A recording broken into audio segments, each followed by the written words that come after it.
Corduroy by Don Freeman. Corduroy is a bear who once lived in the toy department of a big store. Day after day, he waited with all the other animals and dolls for someone to come along and take him home. The store was always filled with shoppers spying all sorts of things, but no one ever seemed to want a small bear in green overalls. Then one morning, a little girl stopped and looked straight into Corduroy's bright eyes. "Oh, Mommy," she said, "look, there's the very bear I've always wanted." "Not today, dear," her mother sighed. "I've spent too much already. Besides, he doesn't look new. He's lost the buttons to one of his shoulder straps." Corduroy watched them sadly as they walked away. "I didn't know I'd lost a button," he said to himself. "Tonight I'll go and see if I can find it." Late that evening, when all the shoppers had gone and the doors were shut and locked, Corduroy climbed carefully down from his shelf and began searching everywhere on the floor for his lost button. Suddenly, he felt the floor moving under him. Quite by accident, he'd stepped onto an escalator, and up he went. Could this be a mountain? He wondered. I think I've always wanted to climb a mountain.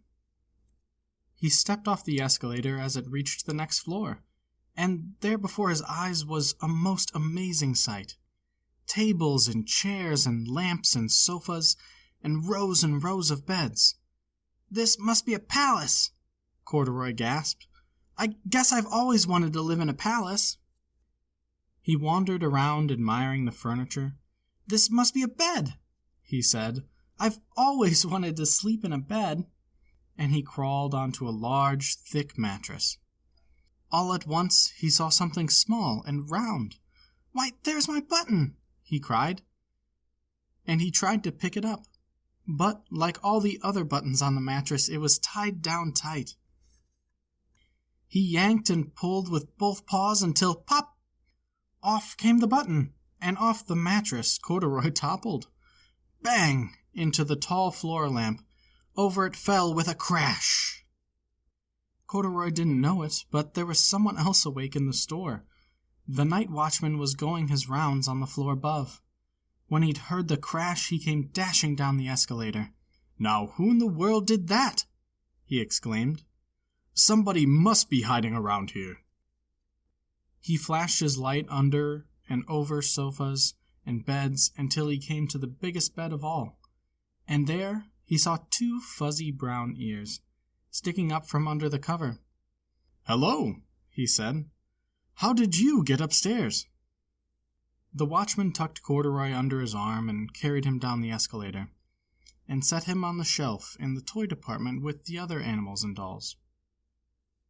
Corduroy was just waking up when the first customers came into the store in the morning, and there, looking at him with a wide, warm smile, was the same girl he'd seen only a day before. "I'm Lisa," she said, "and you're going to be my very own bear. Last night I counted what I've saved in my piggy bank, and my mother said I could bring you home."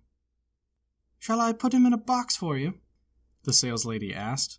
"Oh, no, thank you," Lisa answered, and she carried Corduroy home in her arms. She ran all the way up 4 flights of stairs into her family's apartment and straight to her own room.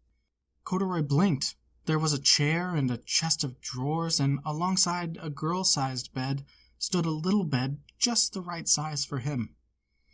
The room was small, nothing like that of the enormous palace in the department store. "This must be home," he said. "I know I've always wanted a home." Lisa sat down with Corduroy on her lap and began to sew a button on his overalls. "I like you the way you are," she said, "but you'll be more comfortable with your shoulder strap fastened." "You must be a friend," said Corduroy. "I've always wanted a friend." "Me too," said Lisa, and gave him a big hug.